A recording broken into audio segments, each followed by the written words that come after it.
Good morning, afternoon, evening, everyone. To Geeks Talking is an entertainment industry interview show where we interview the creative people from the comic, film, TV, movie, and video game industries. And of course, I'm your host, Kurt Sasso. We're joined today by a wonderful guest who has a passion for topography, for map creation, and is running a wonderful site called GeoFiction. Is it geofiction.net? Well, I have two sites. The first one is urbangeofiction.stadtkreation.com. I think I have to spell that because it's a bit a mixture between German and English. But the main thing I'm running with a friend of mine is called opengeofiction.net. So that's the main project we have. Perfect. And we're joined today by Johannes. How are you doing today? Well, I'm doing fine here in Hamburg. It's nice weather, some clouds, but nice weather to cycle around in the city. And I was happy to cycle home and have this nice show here. So I'm very interested in it. Well, wonderful. When I was first when you were first brought to my attention by a good friend of ours, Stephen Savage from CrossroadsAlpha.com and all that stuff, he mentioned to me that you're a very interesting fellow because you have a passion for creating maps, and I think that's kind of a lost art in today's digital world that we live in. Well, yeah, you can say that making maps generally is not a lost art because there are many people making maps in a digital way, but making maps, hand-drawn maps, has become something like, you can say, even a lost hobby or a hobby that not many people have. But the special thing about my interest in maps is that it's about fictional places. So maps that show places that actually don't exist, and that's the special thing. Yeah. But why does that fascinate you so much, though?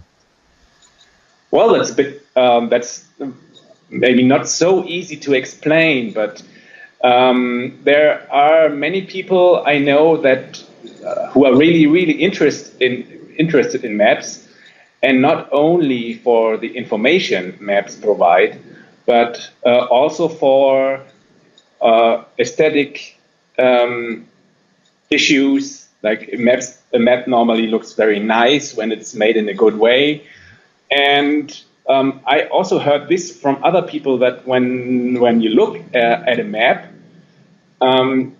sometimes you don't look for something particular, but you look at a map and just imagine what things would look like in reality.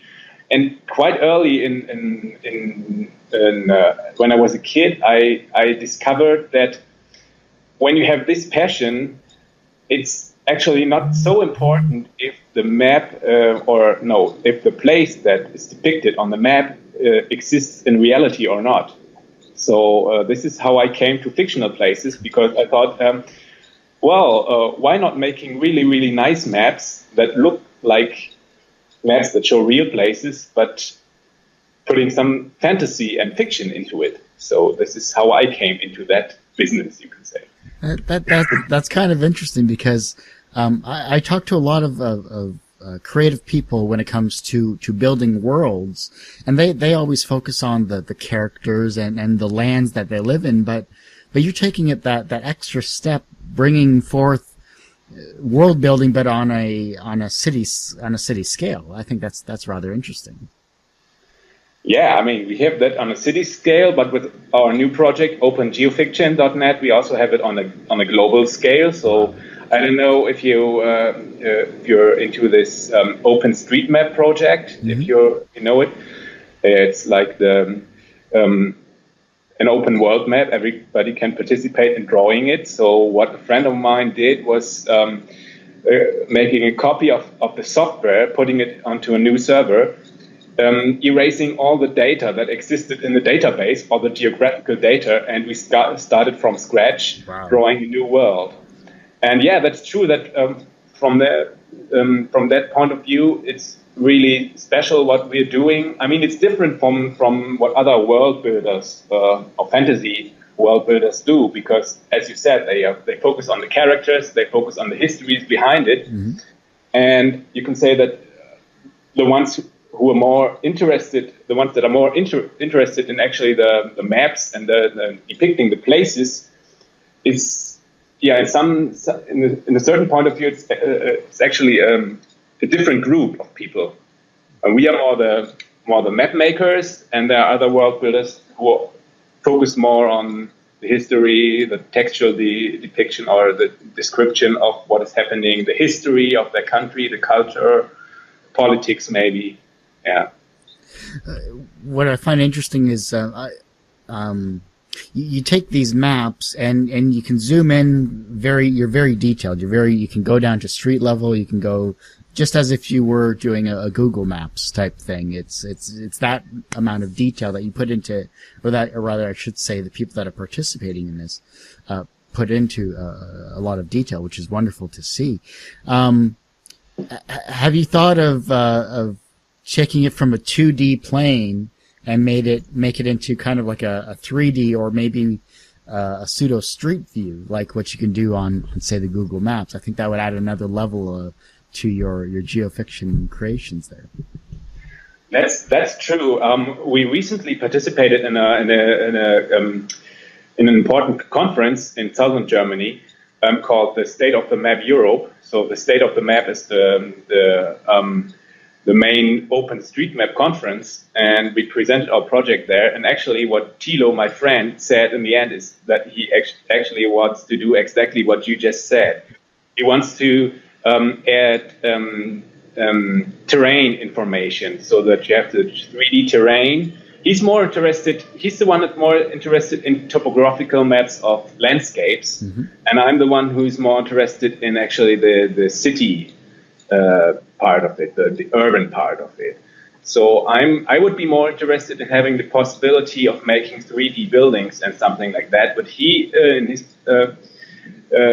he's more fascinated by making landscapes like mountains and that all the terrain that's moving, that's interesting 3D situations. And actually, we are planning to add that, but it's quite difficult because it's not provided by the OpenStreetMap software which we are using. So we would, for the first time, we would have to program something completely new.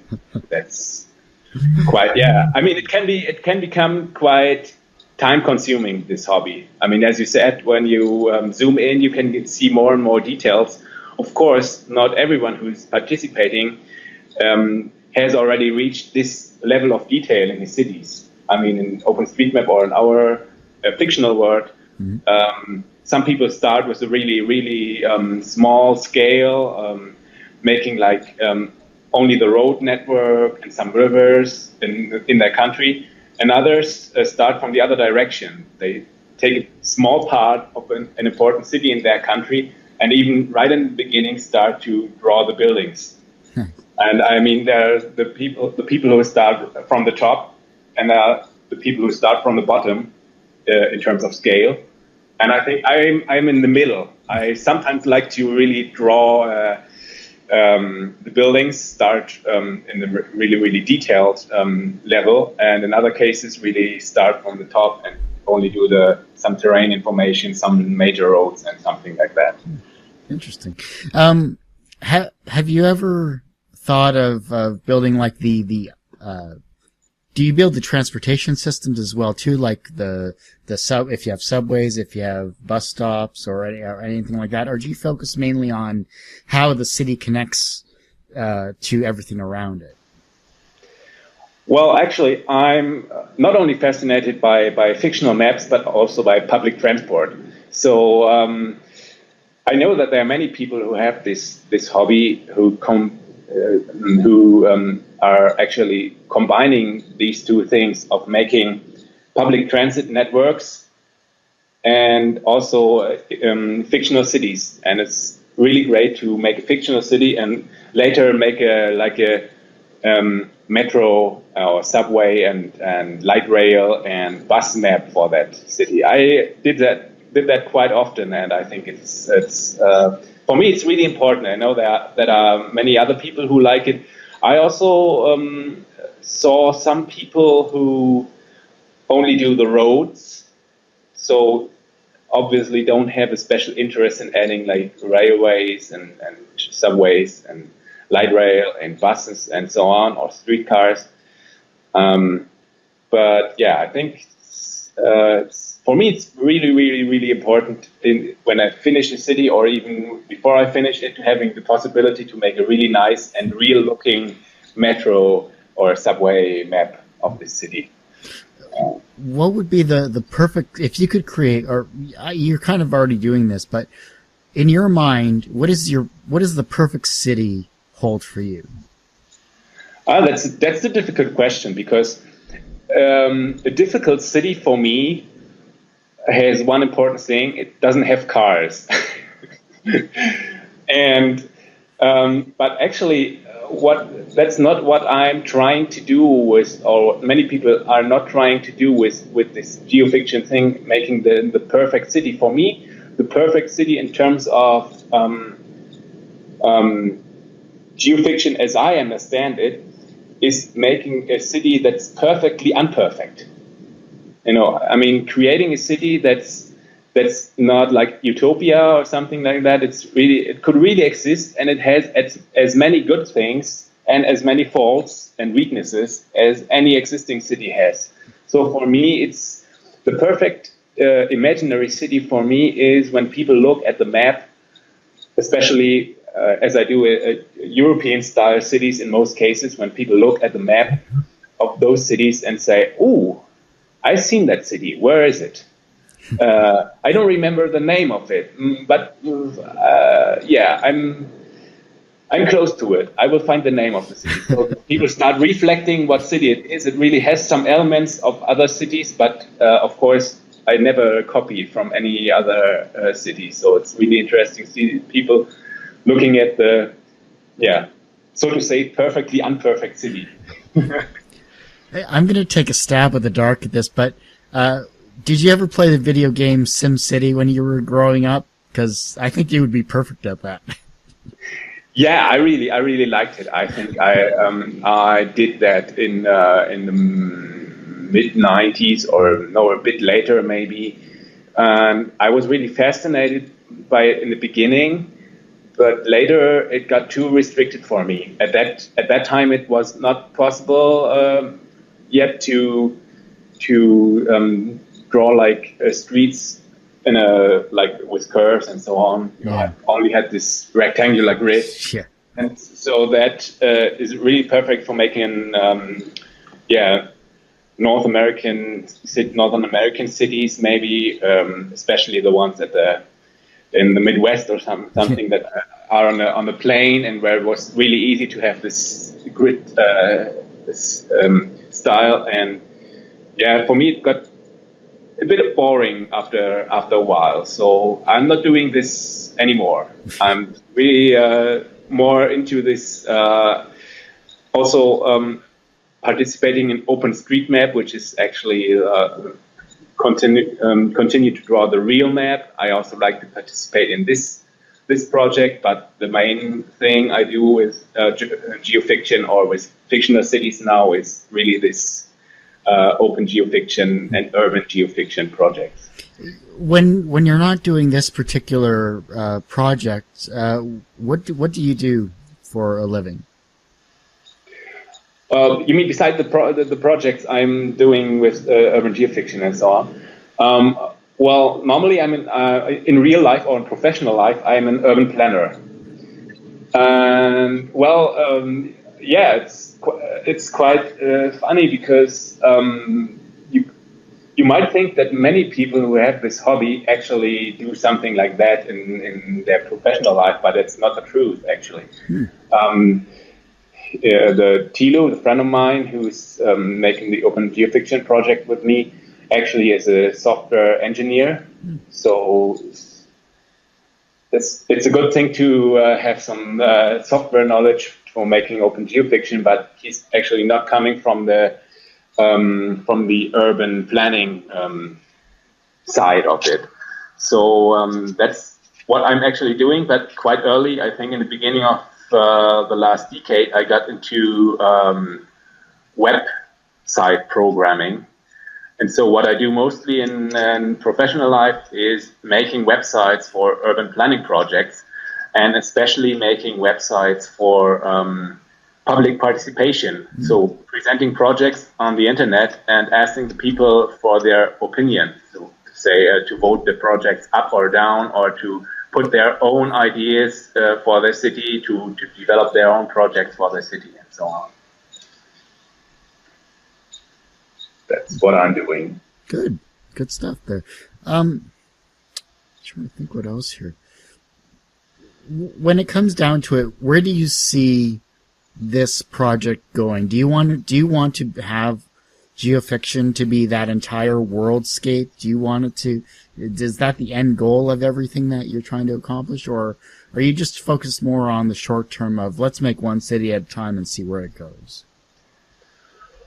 Well, yeah, that's a complicated question because, of course, it's very interesting to have the finished world at a certain point. But when you look at all the details you can add on a planet that has the same size as the Earth, and how many people actually participate in making OpenStreetMaps, so the real world version of what we are doing, you see that it's actually not possible to do that, at least not for a small group of persons. So for me, you have some, I mean, the main goal is to have a website where more and more people are participating in developing a fictional planet. And the most important thing for me in short term is, finishing maybe one city up to a certain detail, making these public transit maps, and then continue with another city.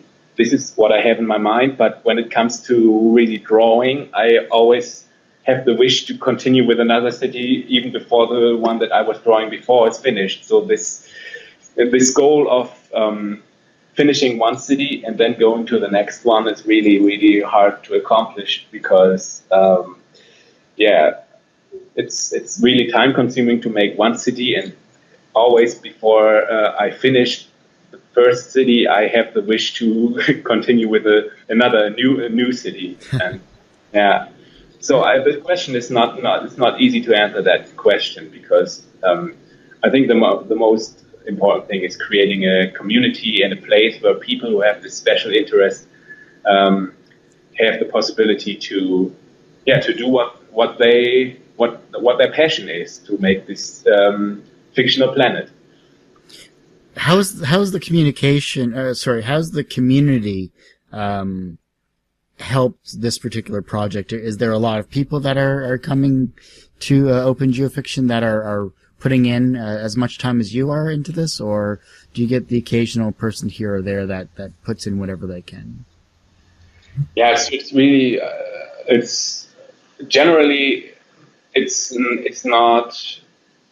very different. It really depends on the time that people have, and also I must say that during the last months I didn't have so much time to continue with my Open GeoFiction countries. So it may seem that I really put very, very much time into it, but there are some, let's say, half or 6 months or periods or something when I really don't continue doing this. And then after a while, I come back to the project and continue with very, very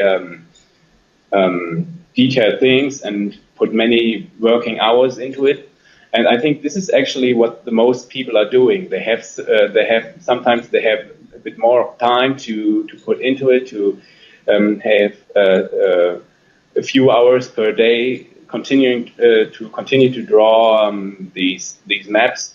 And there are periods when the people don't have the time for it, and I think it's really depends on the people. What we don't like is when people come, when they subscribe, when they create a user account, and then they draw 2 or 3 lines, one road, one railway, one river, and then they disappear and never come back again. So we have a certain technique now to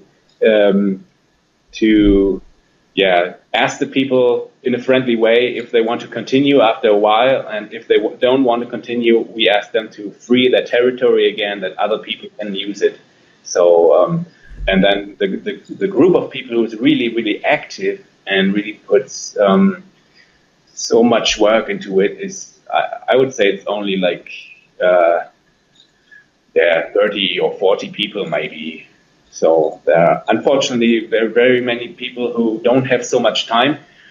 I think we have to tolerate that, because of course it's not possible for everyone to have so much free time to do such a hobby every day. But yeah, of course it's more interesting to have the active group of people who really make big progress in drawing their cities and landscapes and so on. It would be kind of interesting. It kind of reminds me of the Civilization games as well too. This is kind of where my head is at. Where if you could start populating the GeoFiction site itself with people, kind of like make it an open world simulator game of sorts, where the people that are building the cities are sort of controlling the cities, expanding upon it. Random events occur. I think it would be a very interesting concept, not only to make it as a part of a game of sorts, but also to get people interested in building cities and, kind of seeing who can build the best city or bragging rights or whatever, something to gain more interest into it. That way it would be something to say, hey, have you been to GeoFiction? I just built this great city and I have a population of such and such amount of people, and I've been going through these issues here with infrastructure or whatever. And maybe it would add an extra layer down the road. It would add an extra layer of detail or development that you could say, you know what, that might make your community more interactive as well. That's true. I mean, it's always interesting to put more gamification, so to say, into it, and I would really like to do that. I have the idea, or very often think about how it would look like, or how it would work if I would maybe finish my country up to a certain point, up to maybe how it looks today, and then hand it over to the community and say, you're the ones now, you're the politicians in this country, you're the ones who live in the city, the citizens, you're the responsibles of construction of roads and railways and other things to build, you're the ones who really populate this country, and how would you decide in making or developing this country from this point? So it's maybe just what you said, passing the responsibility of the country over to the community or a fictional population of the country who is really that is existing because there are real people behind it. That would be a really great thing, I think. And in terms of interaction, it would be perfect to have that layer into Open GeoFiction as well. Well, get working on it. Yeah, I will try. But as I said, it can be very, very time consuming, and sometimes I'm really, really stressed because I think I want to finish that city, but it takes so much time to do it, and my wife then is saying, well, why are you doing it then when it's so stressful? And I say, because it's a hobby. Even a hobby can be stressful, and Johannes, is there anything that I haven't brought up that you'd like those that are watching this and listening to this episode to know about? Because I know we talked a lot about the website, talked a lot about your passion for the cities and everything like that, but is there anything else you'd like to promote, or anything else that you'd like to let anyone else know about? Well, the thing is that we mostly talked about the project of Open GeoFiction, which is a very, very, you can say, technical approach to geofiction, because you have to work on a computer, of course. You have to use this OpenStreetMap drawing tools, which are not so easy to use for some people. And actually, the project that I have running for a very long time now, urban geofiction, is quite different, because it's open for people to add their hand-drawn maps as well. So I really want to invite people, even if it's only a sketch of an imaginary city, if it's only a pre-version, or even if it's only a map that they have drawn when they were a small child or something, to really add that, to contact me by email, and I can add that to my blog, which is quite different thing from Open GeoFiction, because it's a blog that's actually there for presenting hand-drawn or even computer-drawn maps of imaginary cities that are not included into the Open GeoFiction project. So as I said in the beginning, the name of this website is quite difficult, because it's a mixture between English and German. So it's Urban Geofiction dot and then Stadtkreation, which is STADKREATION.com. So it's I'll have you send that in an email to me. Yeah, okay. I will send that in an email too. And yeah, this is the place where I really invite people to participate in this classical way, you can say, in the more traditional way. And of course, we invite everyone who's interested to go to opengeofiction.net and also participate in that project. So is there anything else I want to say? No, I think there's nothing left to add at the moment. I'm really happy to have met you and to participate in this show.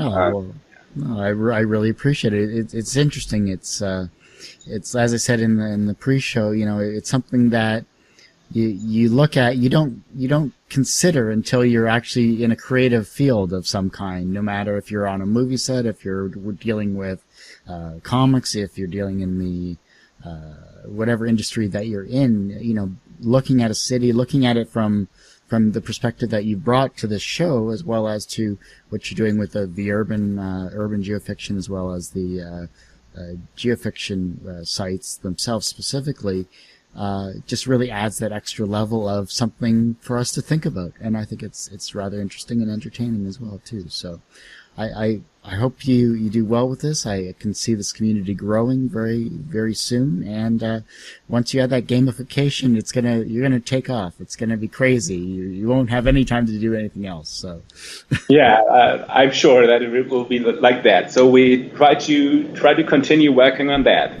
of course.